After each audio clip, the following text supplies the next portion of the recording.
¿Qué tal? Buenas tardes a todos. Gracias por acompañarnos el día de hoy. Como siempre, estamos molestando a nuestro querido amigo Oscar para que nos pueda instruir y nos ilumine un poco respecto a los reales alcances y límites en las investigaciones de ciberseguridad. Oscar, ¿cómo estás? Buenas tardes. ¿Qué pasa, mi querido Virgilio? Como siempre es un placer y muy agradecido por tu invitación y por supuesto por la presencia de todo tu amable público. No, hombre, gracias, Oscar. Oscar, los límites y alcances de una investigación en ciberseguridad, ¿cuáles son realmente? O sea, creo que todos los que estamos del otro lado, que no tenemos que, o que no tienen que vivir esto, en ocasiones no saben hasta dónde se puede llegar, qué se puede hacer y qué no se puede hacer. Tú nos puedes decir e instruir e iluminar, para ser sinceros, de qué es lo que se puede y no se puede. Claro, claro que sí. Precisamente vamos a estar tocando todos estos temas desde todos los enfoques, todos los ángulos. La intención es que la gente que es técnica aprenda, ¿no? Técnicamente qué se puede hacer. Las personas son jurídicos, que aprendan qué es lo que podemos hacer. Y las personas de a pie, ¿no? Como tú y como yo, que podemos ser víctimas en cualquier momento, que sepamos precisamente cuáles son nuestros derechos. Entonces, la semana pasada habíamos estado hablando del FA de Telecomunicaciones y fue un poco técnica la plática en donde les decía yo cuáles son las obligaciones de los proveedores de servicios de telefonía de guardar información. Ahora, ¿eso qué es y para qué nos sirve? A continuación, voy a presentarles, como les prometí la semana pasada, una sábana telefónica y vamos a utilizar, si tú me lo permites, bueno, el muy desafortunado enlace que acabamos de ver en esta jovencita de Monterrey, para saber precisamente cuáles son esos alcances, qué le podemos exigir al Ministerio Público y qué podemos hacer. Miren, las voy a compartir pantalla, si me lo permiten. La semana pasada veíamos en el artículo 190 que los proveedores de servicios tenían o tienen, ¿no?, la obligación de preservar ciertos datos. Esos datos, así puntuales, los vamos a ver en las sábanas telefónicas, así es como se le conoce. De hecho, tengo unos clientes que son precisamente de distintos despachos de abogados, que cuando hablan con nosotros siempre le pregunto, oye, mira, tenemos este problema, ¿qué es lo que podemos hacer con la información? Entonces, ¿qué es lo que ustedes están viendo en pantalla?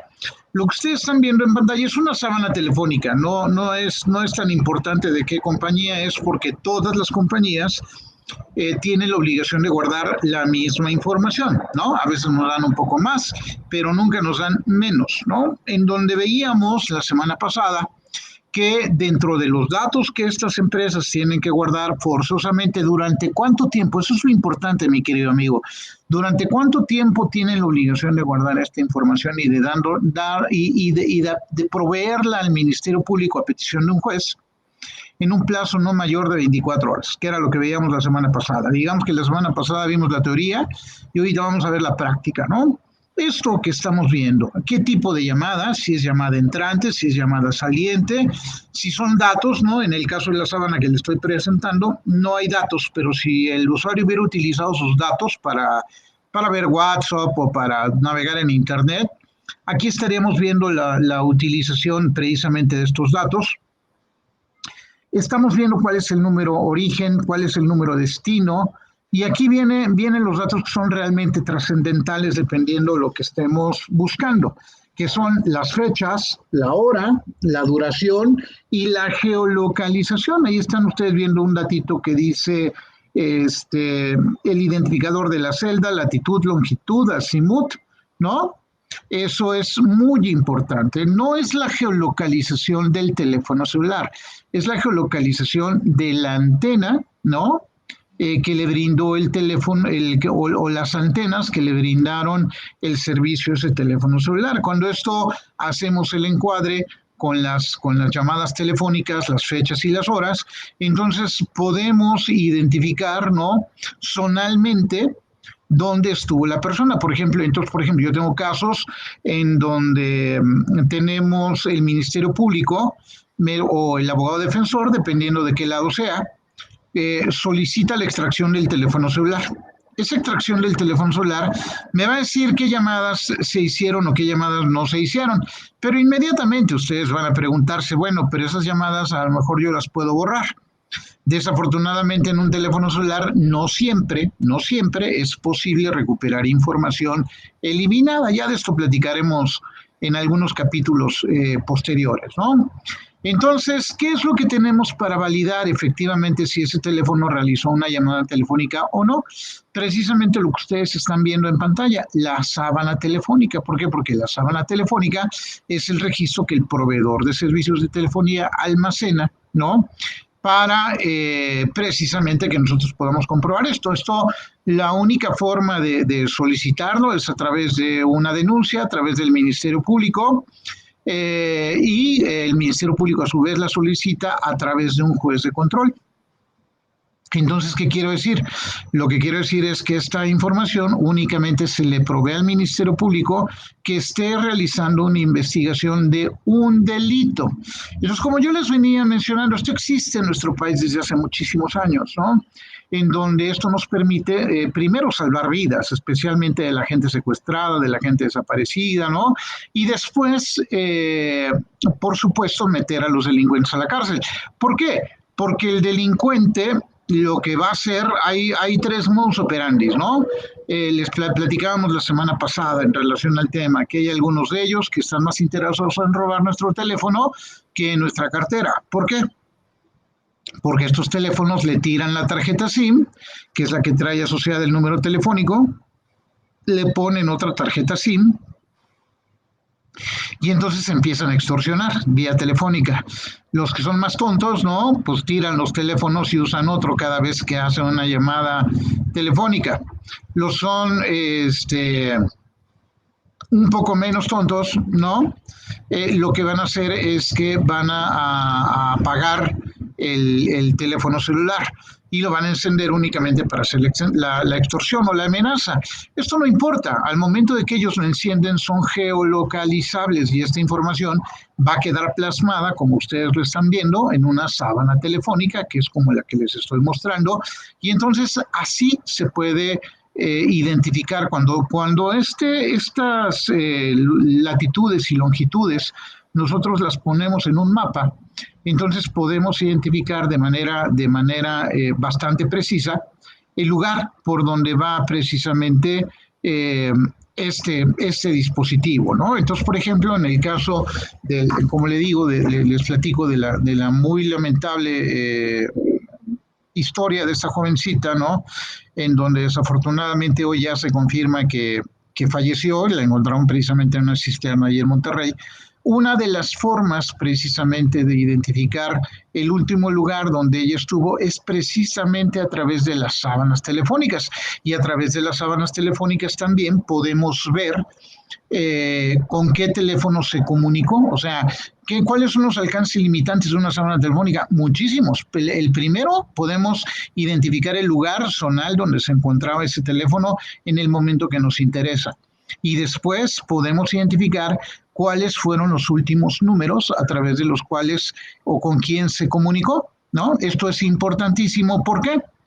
Porque a través del número telefónico, como ya habíamos platicado la semana pasada, se puede el proveedor de servicios, entre otra información, nos da el nombre del usuario, el nombre del titular de la línea telefónica y la dirección de quien tiene dada de alta esta línea telefónica. Estos datos son dice que los deben de tener, acuérdense, artículo 190, Ley Federal de Telecomunicaciones y Radiodifusión, que vimos la semana pasada, ¿no?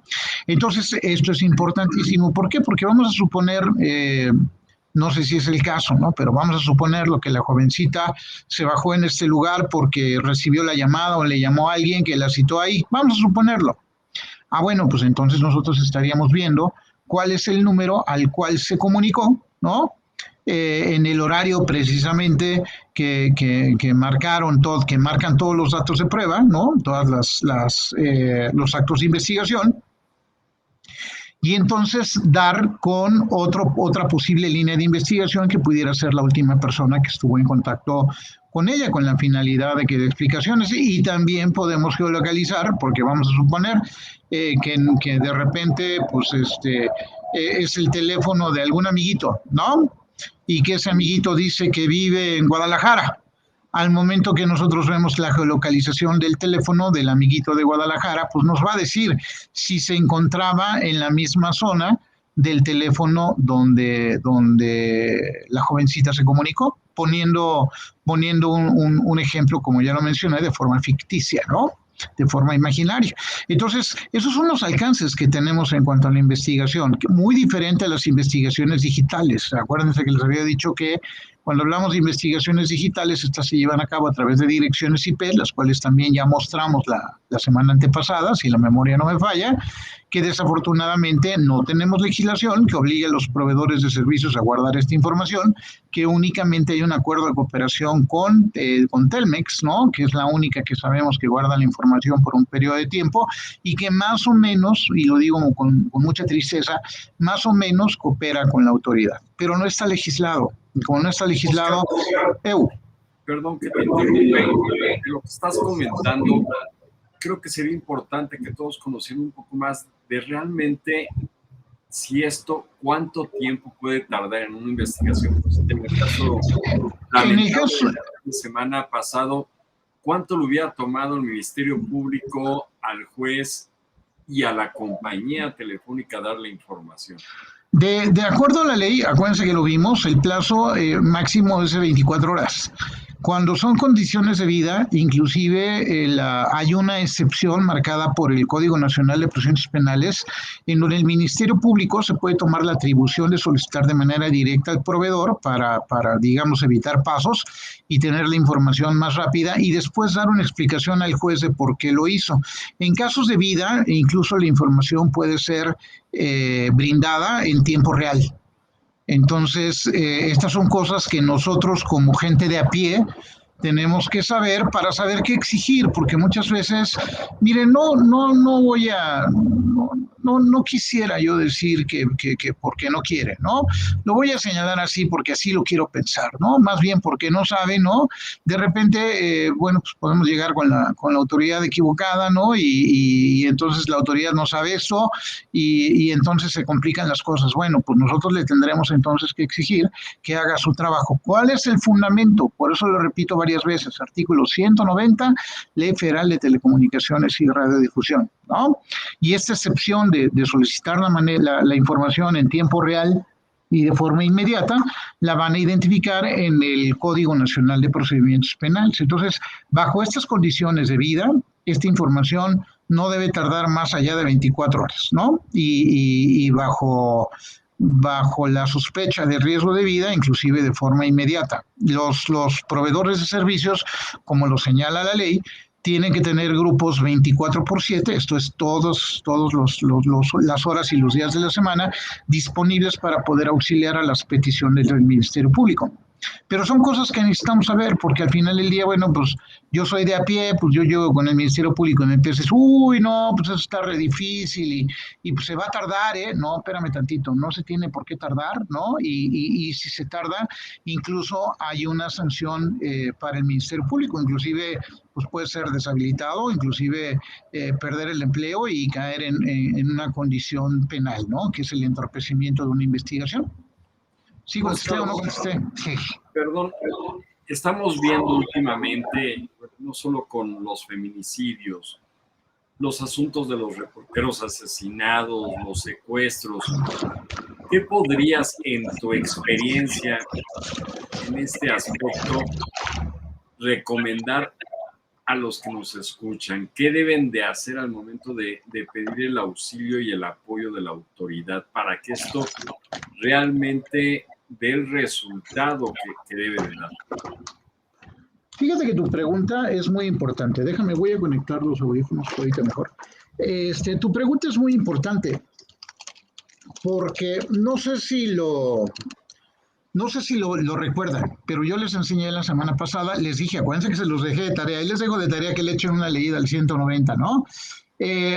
también se señala que los proveedores de servicios tienen que almacenar esta información por un año. O sea, no solamente es que nos la den de forma inmediata o casi inmediata, sino tienen la obligación de mantenerla para dárnosla en tiempo real por un año desde la primera comunicación. Una vez que pasan 12 meses, los proveedores de servicios de telefonía, no los de Internet, de telefonía, tiene la obligación de almacenar esta información en sistemas que permitan demostrar su integridad por un año más. O sea, en realidad tenemos un margen, ¿no? O un lapso de tiempo de hasta 2 años. Esto me pasó muy cercana a mi salida de la PGR ahí en el año 2017. Un comandante de San Luis Potosí, a los cuales yo les había dado un curso de capacitación, se acercó con nosotros ahí a los laboratorios especiales de la anterior PGR, porque habían secuestrado a un ministerio público hacía casi un año, ¿no? Entonces, aparentemente, bueno, pues no tuvieron en cuenta estos puntos por las cuestiones que tú me digas. Cuando acude con nosotros, evidentemente bajo este esquema que les estoy platicando, pues fue posible identificar la última localización precisamente del Ministerio Público, en este caso a través de las sábanas telefónicas, y continuar la investigación. Esos son los alcances que tenemos, ¿no? Entonces, lo que les quiero decir es que que nadie les diga que no se puede. Cuando hablamos de telefonía, México tiene hasta 2 años la posibilidad, desde el punto de vista jurídico, obligación para los proveedores de servicios, de que ellos te den la información de la última geolocalización. En realidad es información de un año que se almacena un año más. Pero por eso es importante. Si yo soy un asesor jurídico y el Ministerio Público me dice que no se puede, bueno, pues yo le tengo que recordar que sí se puede y que se apure, ¿no? Si yo soy un defensor en un juicio penal, bueno, pues yo tengo que saber eso para si el Ministerio Público no lo solicitó, entonces yo a través del juez de control lo puedo solicitar. Si yo soy una víctima, y conste lo que les voy a decir, es horrible lo que les voy a decir, si yo soy la víctima y ni el asesor jurídico, ni el Ministerio Público, ni el defensor hicieron su chamba porque no saben, entonces yo le tengo que decir, ¿cómo? A través de la denuncia. Ustedes acuérdense que yo les mostré, no es cierto, no les he mostrado una denuncia, no, sí les mostré la denuncia, sí, no, de Zoraida, donde le decimos al Ministerio Público qué es lo que tiene que hacer. Se lo sugerimos de la manera más respetuosa porque él tiene la alternativa de hacernos caso, ¿no? Y si no nos hace caso, tiene la obligación de justificar por qué no nos hizo caso. Entonces, claro, si nadie sabe, pues el que nadie sabe, pues no pasa nada, ¿no? Entonces, el problema que tenemos en México no es que no tengamos herramientas para hacer una buena investigación, el punto es que no lo exigimos. Y como les menciono, no quiero decir que es por falta de ganas, pero a veces nuestros amigos ministerios públicos, bueno, pues me lo rotan a cada rato, en fin, una serie de cuestiones que van más allá del conocimiento común y a veces se les van este tipo de cosas, ¿no? Entonces hay que presionar, hay que exigir, ¿no? En el caso de esta jovencita, con toda seguridad la Fiscalía ayer en Monterrey hizo mano precisamente de toda esta información para poder dar con el lugar. Al final del día tardaron un poco más en identificar el cuerpo, pero finalmente la zona geográfica del teléfono fue perfectamente identificada, ¿no? Esos son los alcances ilimitantes que tenemos en cuanto a estos temas. Y como les digo, inclusive son mejores, una sábana telefónica es mejor incluso que simplemente la extracción de un teléfono celular, porque a veces, bueno, pues yo puedo borrar la información del teléfono celular, pero yo no puedo borrar los registros de la compañía telefónica. ¿Estarás de acuerdo conmigo? No, completamente de acuerdo contigo, Oscar, y te voy a comprometer a algo que sé que tú sabes, que tú viviste y tú realizaste. En relación a esto, sin decir qué, ni qué agencias extranjeras, ni cuál fue, que nos platiques un poco de tu experiencia cuando estabas en la ex Procuraduría General de la República y te tocó el tener en tu poder varios números celulares que estaban relacionados con un hecho delictivo en una carretera hacia Cuernavaca. Ya sabes de qué asunto estoy hablando. Me lo imagino nada más. A Cuernavaca, digo, para no mencionar a nadie, no ofender a posibles agencias internacionales o extranjeras, de lo que lograste tú estando dentro de una institución mexicana y qué es lo que lograron. Creo que es importante que todo el mundo sepa que aún nuestros sistemas de investigación, con toda la crítica que pueden tener, las personas que laboran y que tú capacitaste y que deben de seguir por ahí, saben cómo hacer el trabajo y cómo obtener la información que muchas veces otras agencias no pueden obtener de una manera normal y legal, sin meterme a cuestiones de qué agencia. Ya sabes de cuál estoy hablando, por tu cara sabes perfectamente bien a cuál me Sí, refiero. fíjate que yo me siento muy orgulloso. Cualquiera que me escuche hablar, y tú me has oído hablar ya muchas veces porque eres masoquista, ¿no? Sabe el orgullo y el cariño que tengo de todas las agencias de investigación, ¿no? Tenemos gente muy valiosa.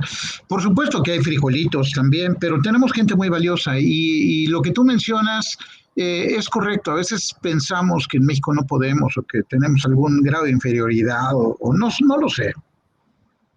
Pero no es así, ¿no? En este caso en específico fue un asunto en el que tuvieron que ver, en este caso, un responsable de las Fuerzas Armadas y un representante de Estados Unidos, de las agencias de investigación de Estados Unidos, en donde una persecución, y hubo 13 teléfonos celulares implicados. De esos 13 teléfonos celulares implicados, bueno, mis niños, es un trabajo que hicieron mis peritos, en el caso de los peritos, bueno, ya no son mis peritos, ¿no? Pero siguen siendo mis amigos, de comunicaciones y electrónica, pudieron extraer los 3 teléfonos celulares. La verdad es que son brillantes, ellos son fantásticos, ¿no? Y bueno, cuando vino el Ministerio Público, precisamente con los responsables de la agencia de Estados Unidos, bueno, pues muy inocentemente yo le comenté al Ministerio Público, pues si quería que le brindáramos los archivos extraídos a los agentes, ¿no? Pues con mucho gusto, ¿no? Si él lo autorizaba. Los agentes de manera déspota, pues dijeron, no, ¿no? Y te voy a decir lo que le dije yo a mis peritos, ¿no? Yo no, tú me conoces, yo no soy así, ¿no? Estamos más o menos educados igual, pero yo les dije a mis peritos, no les den ni los buenos días, ¿no? Eso es muy raro en mi persona, ¿no? Y así fue. Estos personajes vinieron 4 veces al laboratorio de los servicios periciales, cada vez venían con más equipo, y pudieron extraer únicamente 9 de los 13 teléfonos celulares, ¿no? La última visita que nos hicieron, eh, vinieron a preguntar cómo le habíamos hecho y, y a que les diéramos los archivos que les faltaran, ¿no? Ya las formas y el por qué se las platicaré en otra anécdota, pero me parece que lo que tú mencionas es muy importante, ¿no? En México tenemos gente muy valiosa, ¿no?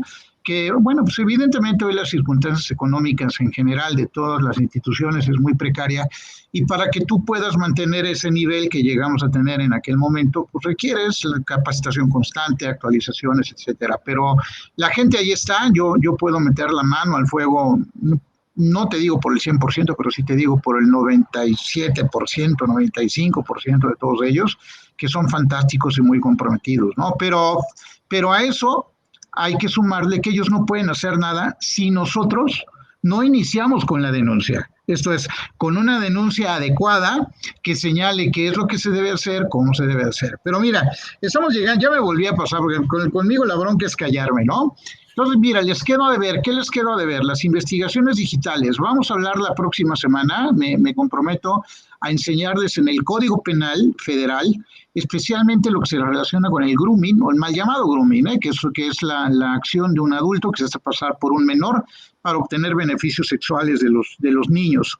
Y la otra es la publicación de material sensible, sexual, sin el consentimiento de las personas, y esto lo vamos a aterrizar en la valía de estos, especialmente de estos 2 artículos, uno de ellos en junio del 2018 y otro de ellos en junio del año pasado apenas, ¿no? Que está relacionado con lo que ustedes conocen como la Ley Olimpia, Y de ahí vamos a ver hasta dónde podemos llegar, así como lo hicimos ahorita con la sábana telefónica, hasta dónde podemos llegar para que vea la gente la importancia de resolver el tema de investigaciones digitales. Y así nos la vamos llevando, si te parece bien, mi querido amigo. De maravilla, por favor, Oscar, claro que sí, y es que tienes toda la razón. O sea, en México a veces despreciamos mucho a nuestras instituciones y desconocemos qué tanto pueden o no pueden hacer o lo que han hecho en distintas ocasiones. Yo te tengo un gran aprecio. Las cosas de la vida de repente nos acercaron nuevamente en una forma fortuita, y de lo que hemos platicado y hemos vivido y hemos experimentado en dos distintos polos de lo que hacemos, nos ha permitido ver la realidad. La realidad es que en México no conocemos qué es lo que podemos o no podemos hacer y qué es lo que nos hace falta hacer como gobierno, como país, para poder seguir mejor todo este tipo de delitos. No sé si estés de acuerdo conmigo para poder terminar. Sí, claro. Aquí vamos a dar todas las soluciones, ¿no? Evidentemente nos hemos castigado, autocastigado un poco en el tiempo para que nuestros amigos no lo pierdan, ¿no? No sientan que lo pierdan, no sientan que sea muy tedioso y mejor pequeñas cápsulas que grandes charlas, ¿no? Pero en esas pequeñas cápsulas nos comprometemos, ¿no? Yo me comprometí contigo, Virgil, a enseñarles prácticamente, ¿no? Yo les voy a enseñar dictámenes, les voy a enseñar más denuncias, les voy a enseñar sentencias para que vean que todo esto es cierto, ¿no? Yo no les voy a platicar nada que leí en mi periodiquito. Nadie sabe qué es mi periodiquito, nada más Virgilio, ¿no? Sí, nada más Virgilio, nadie más sabe qué es mi periodiquito. Otro día les cuento el chisme. Me comprometo a eso, me comprometo a que estas no son pláticas superfluas, a que sean pláticas que aterricen en conocimientos para todos aquellos que han tenido un problema de este tipo que no han sabido resolver, ya sea abogados, policías, ministerios públicos, víctimas, jueces, ¿no? Con la finalidad de facilitar este trabajo, con la seguridad de que sí se pueden hacer investigaciones. No, claro que sí, Oscar. Pues nuevamente muchas gracias, buen fin de semana y muchas gracias por acompañarnos y buen fin de semana a todos. Es un Gracias, placer. Oscar. Buen provecho para todos los que no comen y se revientan a mi salud. Gracias, bye bye. Bye, Oscar.